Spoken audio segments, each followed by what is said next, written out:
ವಂದೇ ಮಾತರಂಗೆ 150 ವರ್ಷಗಳ ತುಂಬಿರುವ ಸಂದರ್ಭದಲ್ಲಿ ಕೇಂದ್ರ ಗೃಹ ಇಲಾಖೆಯ ಒಂದು ಆದೇಶ, ಯಾವ ರೀತಿ ರಾಷ್ಟ್ರಗೀತೆ ಜನಗಣ ಮನಕ್ಕೆ ಗೌರವ ಕೊಡಲಾಗುತ್ತೋ ಅದೇ ರೀತಿಯಲ್ಲಿ ವಂದೇ ಮಾತರಂಗೂ ಗೌರವ ಕೊಡಬೇಕು.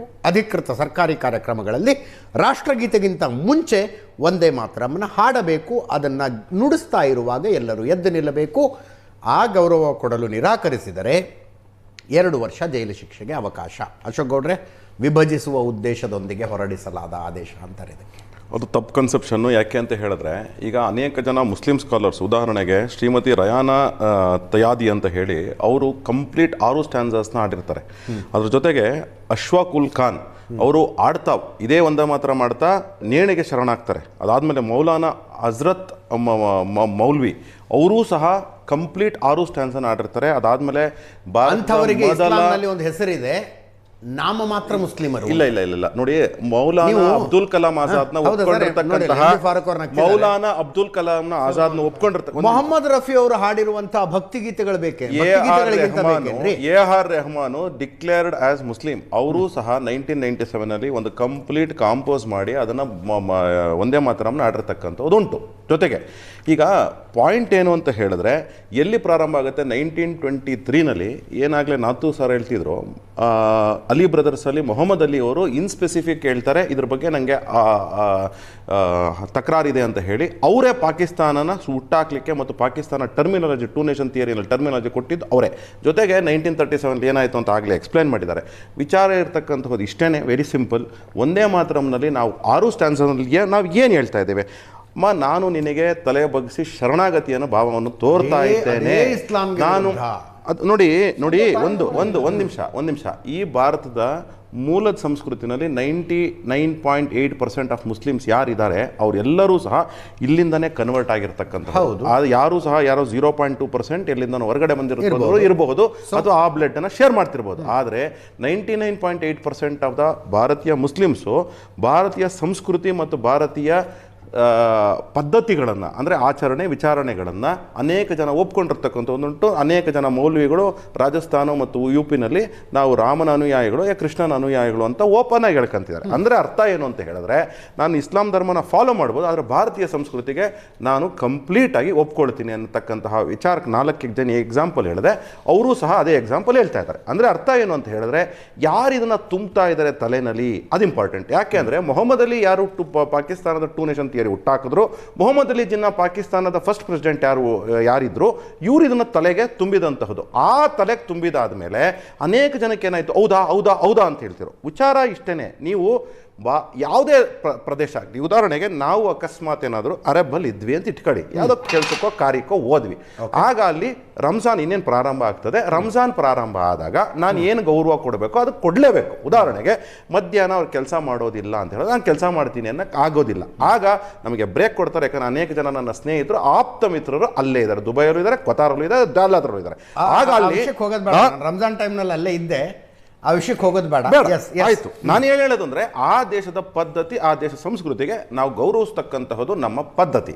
ಹಾಗೇನೇನೆ ಈ ದೇಶದ ಸಂಸ್ಕೃತಿ, ಈ ದೇಶದ ಪದ್ಧತಿ ಏನು ಅಂತ ಹೇಳಿದ್ರೆ, ಭೂಮಾತೆಯನ್ನು ನಾವು ದೇವಿ ಅಂತ ಒಪ್ಕೊಳ್ತೇವೆ.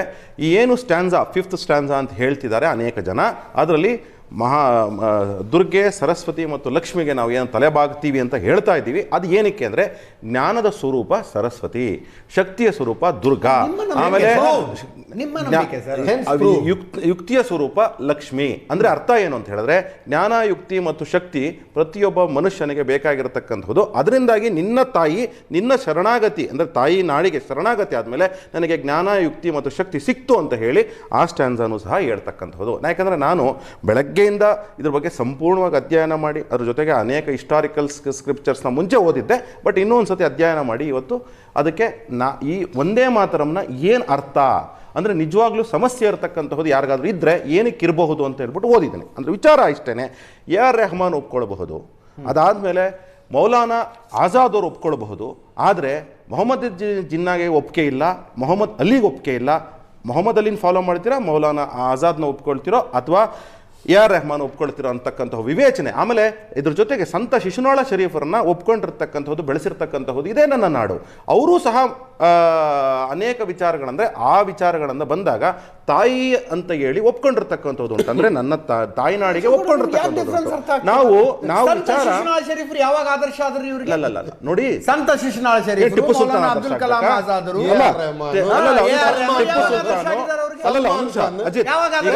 ಟಿಪ್ಪು ಸುಲ್ತಾನು ಔರಂಗಜೇಬು ಆದರ್ಶ ಆಗ್ಬೇಕಾ ನನ್ನ ಭಾರತದ ಮುಸ್ಲಿಮರಿಗೆ, ಅಥವಾ ಸಂತನ ಶಿಶುನಾಳರಾಗ್ಬೇಕಾ, ಅಥವಾ ಅಬ್ದುಲ್ ಕಲಾಂ ಆಜಾದ್ ಆಗ್ಬೇಕಾ, ಅಥವಾ ಕಲಾಂರಾಗ್ಬೇಕಾ?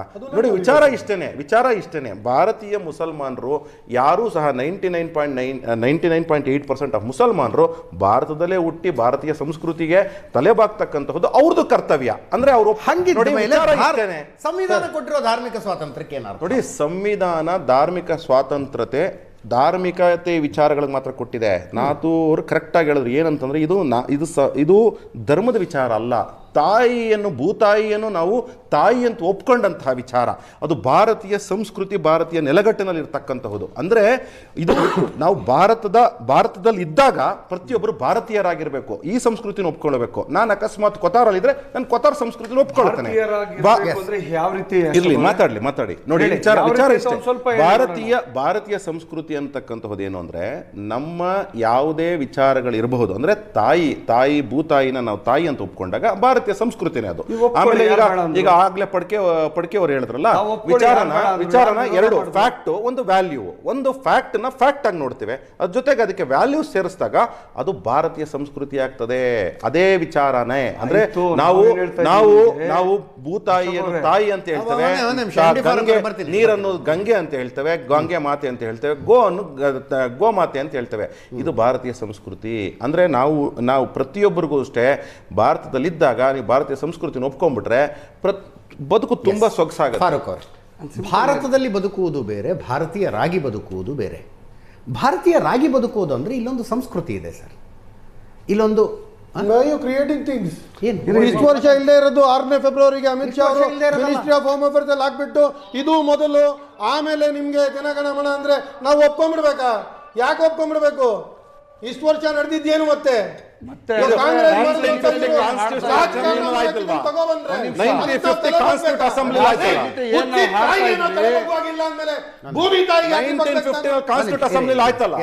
ನಿಮಗೆ ಇಷ್ಟ ಬಂದ್ರೆ ಪ್ರಾಣಿಗೂ ತಾಯಿ ಅಂತೀರಾ, ಪ್ರತಿಯೊಂದಕ್ಕೆ ನೀವು ಗೀತೆನ ನಾವು ಹಾಡ್ಕೊಂಡ್ ಬಂದಿದ್ದೀವಿ, ಕರೆಕ್ಟಾ?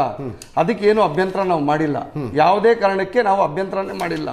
ಪ್ರತಿಯೊಬ್ರು ಅದನ್ನ ನಿಂತ್ಕೊಂಡು ನಾವು ಸ್ಟ್ಯಾಂಡ್ ಆಗಿ ತಗೊಂಡು ಮಾಡ್ತಾ ಇದೀವಿ. ಬಹಳಷ್ಟು ಜನ ಅದನ್ನ ಅಂದರೆ ಮಿಸ್ಯೂಸ್ ಮಾಡ್ತಾ ಇರುವಾಗ ಕೂಡ ಅದಕ್ಕೆ ನಾವು ಒಂದು ಸೌಂಡ್ ಕೊಟ್ಟಿದ್ದೀವಿ, ಯಾಕಂದರೆ ಈ ಥರ ಮಾಡಬಾರ್ದು ಅಂತ.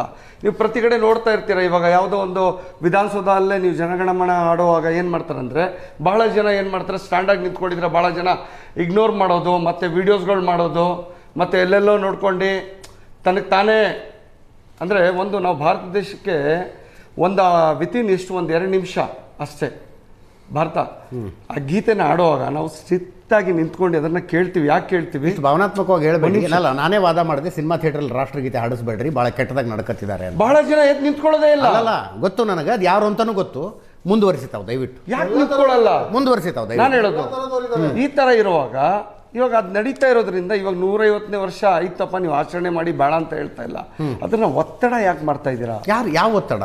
ಇವಾಗ ನೀವು ನಿಂತ್ಕೊಳ್ಳೇಬೇಕು. ನೀವು ನಿಂತ್ಕೊಂಡಿಲ್ಲ ಅಂದ್ರೆ ಒಂದೇ ಮಾತ್ರ ನಿಮ್ಮ ಪ್ರಕಾರ ದೇಶ ಅಂದ್ರೆ ಏನ್ರಿ? ನಿಮ್ಮ ಪ್ರಕಾರ ದೇಶ ಅಂದ್ರೆ ಏನು? ದೇಶ ಅಂದ್ರೆ ನಾನು ದೇಶಕ್ಕೋಸ್ಕರ ಪ್ರತಿಯೊಂದೂ ನಾನು ತ್ಯಾಗ ಮಾಡಬೇಕು, ಮನಸ್ಸಿಂದ ಮಾಡಬೇಕು. ಅದಕ್ಕೆ ದ್ವೇಷ ಅಂತ ಹೇಳೋದು. ದ್ವೇಷ ಅಲ್ಲ, ದೇಶ. ಅರ್ಥ ಆಯ್ತಾ? ನಾನು ದೇಶಕ್ಕೋಸ್ಕರ ಪ್ರತಿಯೊಂದನ್ನು ತ್ಯಾಗ ಮಾಡಬೇಕು. ಮತ್ತೆ ದೇಶಕ್ಕೆ ಏನಾದರೂ ಸಂಕಟ ಬಂದಾಗ ನಾನು ಎಲ್ಲರಿಗಿಂತ ಮೊದಲು ಒಬ್ಬ ವ್ಯಕ್ತಿ ತನ್ನ ನಿಷ್ಠೆಯನ್ನು ವ್ಯಕ್ತಪಡಿಸಬಹುದಾದ ಅತಿ ದೊಡ್ಡ ಭೂಭಾಗ ಮತ್ತು ಅತಿ ದೊಡ್ಡ ಜನಸಂಖ್ಯೆ ನನ್ನ ಪ್ರಕಾರ ದೇಶ. ಹೌದು. ತನ್ನ ನಿಷ್ಠೆಯನ್ನು ವ್ಯಕ್ತಪಡಿಸಬಹುದಾದ ಅತಿ ದೊಡ್ಡ ಭೂಭಾಗ ಮತ್ತು ಅತಿ ದೊಡ್ಡ ಜನಸಂಖ್ಯೆ, ಅದನ್ನು ದೇಶ ಅಂತ ಕರೀತಾರೆ. ಆಯಿತು, ಹೌದಾ? ನಿಷ್ಠೆಯನ್ನು ವ್ಯಕ್ತಪಡಿಸುವುದಕ್ಕೆ ನಾವು ಒಪ್ಪಿಕೊಂಡಂತಹ ಕೆಲವು ಮಾರ್ಗಗಳಿದಾವ್ರಿ, ಕೆಲವು ದಾರಿಗಳಿದ್ದಾವೆ.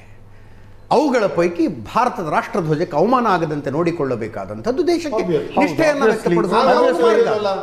ಕೆಂಪುಕೋಟೆ ಮೇಲೆ ಕೇಸರಿ ಧ್ವಜ ಹಾಕಿದ್ದೀರಾ? ಯಾವತ್ತೂ ಮುಸಲ್ಮಾನರು ಹೇಳಿಲ್ವಲ್ಲ? ಒಂದ್ ನಿಮಿಷ 2002 ವರೆಗೂ ಒಂದ್ ನಿಮಿಷ ರೀ ಭಾರತದ ಅಬ್ದುಲ್ ರಜಾಕ್ ಹೇಳಿಲ್ವಲ್ಲ? ಒಂದೇ ನಿಮಿಷ 2002 ಅವರಿಗೆ ವರೆಗೂ 40ನೇ ನಿಮಿಷಕ್ಕೊಂದು ಅವಕಾಶ ಕೊಡ್ತಾ ಇದ್ದೀನಿ. ದಯವಿಟ್ಟು 40ನೇ ನಿಮಿಷಕ್ಕೊಂದು ಅವಕಾಶ ಕೊಡ್ತಾ ಇದ್ದೀನಿ. ಪ್ಲೀಸ್. ದೇಶದ ಬಗ್ಗೆ ನಿಷ್ಠೆ ವ್ಯಕ್ತಪಡಿಸೋದು ಅಂದ್ರೆ ಅದು. ನನ್ನ ಧರ್ಮ ಮತ್ತು ನನ್ನ ಸಂವಿಧಾನದ ಮಧ್ಯದಲ್ಲಿ ಸಂಘರ್ಷ ಬಂದರೆ 2ನೇ ಸೆಕೆಂಡ್ ಕೂಡ ಯೋಚನೆ ಮಾಡದೆ ಸಂವಿಧಾನ ನನ್ನ ಆಯ್ಕೆ ಅಂತ ಹೇಳುವಂಥದ್ದು ಈ ದೇಶಕ್ಕೆ ವ್ಯಕ್ತಪಡಿಸುವಂಥ ನಿಷ್ಠೆ ಅದು. ನಿಷ್ಠೆ ಅದು. ತಿಕ್ಕಾಟ ಬಂದರೆ ನನಗೆ ನನ್ನ ಸಂವಿಧಾನ ಮುಖ್ಯ ಅಂತ ಹೇಳುವಂಥದ್ದು ಈ ದೇಶಕ್ಕೆ ವ್ಯಕ್ತಪಡಿಸುವ ನಿಷ್ಠೆ. ಟ್ರಿಪಲ್ ತಲಾಖನ್ನು ಕಾನೂನಿನ ಪ್ರಕಾರ, ಸಂವಿಧಾನದ ಪ್ರಕಾರ ಕ್ರಿಮಿನಲೈಸ್ ಮಾಡಿದರೆ ಧಾರ್ಮಿಕ ಸ್ವಾತಂತ್ರ್ಯಕ್ಕೆ ಧಕ್ಕೆ ಅಂತೀರಿ ನೀವು. ಹೌದು ಹೌದು ಹೌದು. ಅಂದರೆ ಯಾವುದೋ ಹೆಣ್ಣನ್ನು ತಲಾಕ್ ತಲಾಕ್ ತಲಾಕ್ ಅಂತೇಳಿ ಬೀದಿಲಿ ಬಿಡುವಂಥದ್ದು ಧಾರ್ಮಿಕ ಸ್ವಾತಂತ್ರ್ಯ. ಆಯ್ತು, ಒಂದ್ ನಿಮಿಷ 18 ವರ್ಷಕ್ಕಿಂತ ಮುಂಚೆ ಹೆಣ್ಣು ಮಕ್ಕಳ ಮದುವೆ ಮಾಡಿದ್ರೆ ಅದಕ್ಕೆ ಶಿಕ್ಷೆ ಕೊಡ್ತೀವಿ ಅಂತಂದ್ರೆ ಧಾರ್ಮಿಕ ಸ್ವಾತಂತ್ರ್ಯಕ್ಕೆ ಧಕ್ಕೆ ಅಂದ್ರು. ಧಾರ್ಮಿಕ ಸ್ವಾತಂತ್ರ್ಯಕ್ಕೆ ಧಕ್ಕೆ ಅಂದ್ರು. ಯಾರು ಹೇಳಿದ್ದು? ಹೌದಾ? ಅಂದಿಲ್ವಾ? ಯಾರು ಹೇಳಿದ್ದು? ಯಾರು ಹೇಳಿದ್ದು? ಎಷ್ಟು ಜನರನ್ನು ತೋರಿಸ್ಲಿ? ತೋರಿಸಿ. ಎಷ್ಟು ಜನರು? ಒಂದು ಹೆಣ್ಣು ಮಗು ಪ್ಯೂಬರ್ಟಿಗೆ ಬಂದ ತಕ್ಷಣ ಆಕೆಯನ್ನು ಮದುವೆ ಮಾಡಿಕೊಡುವುದು ಧಾರ್ಮಿಕ ಸ್ವಾತಂತ್ರ್ಯ ಅಂತ ವಾದ ಮಾಡಿ ತೋರಿಸಲ್ಲ. ಅಲೌಡ್ ಅಂದ್ರೆ ಈ ಸಂವಿಧಾನದ ಪ್ರಕಾರ ಕ್ರಿಮಿನಲ್ ಆಕ್ಟ್. ಕ್ರಿಮಿನಲ್ ಆಕ್ಟ್ ಅದು. Do you agree? ಹೌದು, ಅಕ್ಸೆಪ್ಟ್ ಮಾಡಿದೀವಿ. ಆ ಬಾಲ್ಯ ವಿವಾಹ ಕಾಯ್ದೆ ಅಡಿಯಲ್ಲಿ ಒಂದು ಮುಸ್ಲಿಂ ಹೆಣ್ಣು ಇಲ್ಲ, ಕಾನೂನು ಪಾಲನೆ ಮಾಡ್ತಾ ಇದೀವಿ. ಕೈ ಕತ್ತರಿಸಬೇಕು, ಇಲ್ಲ ಜೈಲು ಕಳಿಸ್ತೀರ, ಇದನ್ನೇ ನಾನು ಹೇಳ್ತಾ ಇರೋದು. ಅನುಕೂಲ ಸಿಂಧುವಾದ ಅಂತ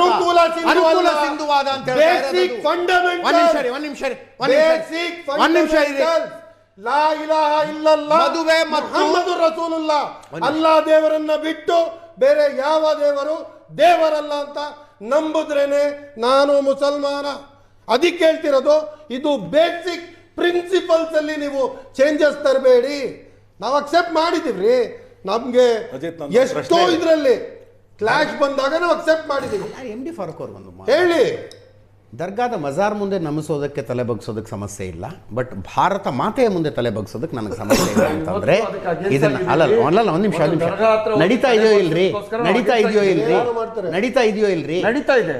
ಯಾರಿಲ್ಲ. ಭಾರತ ಮಾತೆಯ ಮುಂದೆ ತಲೆ ತಗ್ಗಿಸಲಾರೆವು, ಆದ್ರೆ ದರ್ಗಾದ ಮಜಾರ್ ಮುಂದೆ ತಲೆ ತಗ್ಗಿಸ್ತೀವಿ, ಅಲ್ಲಿ ಬೇಡ್ಕೊಳ್ತೀವಿ, ಮನ್ನತ್ ಮಾಂಗ್ತೀವಿ, ಚಾದರ ಉಡಿಸ್ತೀವಿ ಅನ್ನುವಂಥದ್ದಕ್ಕೆ ನಿಮ್ಗೆ ಒಪ್ಪಿಗೆ ಇದೆ ಅಂತಂದ್ರೆ ಇದನ್ನ ಅಲ್ಲ ನೀವು ಒಪ್ಕೊಳ್ತೀರಿ ಬಿಡ್ತೀರಿ. ನಡೀತಾ ಇರೋದನ್ನ ಹೇಳ್ತಾ ಇದ್ದೀನಿ. ಅಲ್ಲಿ ಹೋಗಿ ದರ್ಗಾಕ್ಕೆ ಹೋಗಿ ಮಜಾರ್ ಮುಂದೆ ತಲೆ ಬಗ್ಗಿಸಿ ಬಂದವನು ಹೊರಗೆ ಬಂದ ಮೇಲೆ ಒಂದೇ ಮಾತ್ರ ಮಾಡಿ ಅನ್ನಿ ಹಾಡ್ತಾನ ಅವನು. ಭಾರತ ಮಾತೆಯ ಮುಂದೆ ತಲೆ ತಗ್ಗಿಸಲಾರೆವು, ಅಲ್ಲಿ ಯಾರದ್ದೋ ಇದೆ ಎನ್ನಲಾದ ಸಮಾಧಿಯ ಮುಂದೆ ನಾನು ತಲೆ ತಗ್ಗಿಸ್ತೀನಿ, ಆ ಸಮಾಧಿಯ ಮುಂದೆ ಬೇಡಿಕೊಳ್ತೀನಿ, ಅದನ್ನು ಕೊಡು ಇದನ್ನು ಕೊಡು ಅಂತೀನಿ. ನಿನ್ನಿಂದಾಗಿ ನನ್ನ ಸುಖ, ನಿನ್ನಿಂದಾಗಿ ನನ್ನ ದುಃಖ ಅಂತೀನಿ. ಒಂದ್ ನಿಮಿಷ, ಸಮಾಧಿಯಿಂದ ಕೇಳಲ್ಲ, ಸಮಾಧಿ ಮುಂದೆ ದೇವರಲ್ಲಿ ಕೇಳ್ಕೊಳ್ಳೋದು. ಅಬ್ದುಲ್ ರಜಾಕ್, ಈ ಯಾರ್ದಾರು ಕಿವಿಲ್ ಹೂ ಇಡ್ರಿ, ಮಕ್ಕನವ್ರ ಕಿವಿಲಲ್ಲ.